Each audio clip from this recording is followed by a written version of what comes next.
Ciematu viņu sauc Farfur, kur mēs atrodamies pašu laiku. Un redz, viņu paudzēm to var darīt. Un īstenībā ir tā, ka tā ir viena no pēdējām paudzēm, viena pēdējām, kas to dara ar rokām. Un tā top viss tāds pasaules slavenās indiešu mēbeles, kur var nopirkt jebkurā pasaules pilsētā. Nu, re, izrādās, šī ir plastikāta.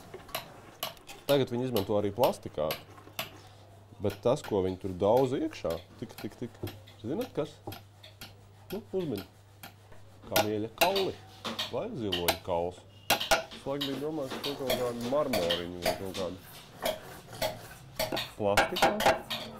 Tad viņi ar rokas zāģītas, redz, sagrājuši, uztais formas, dažādi. Un tad daudz iekšā kokā. Viņš baigais darbiņš. Sēd, klupi, ar vīlīti kruspīlēm un zāģi. Āmuri un daudz. Ēdis uz mūsu sešiem. Ar rociņām.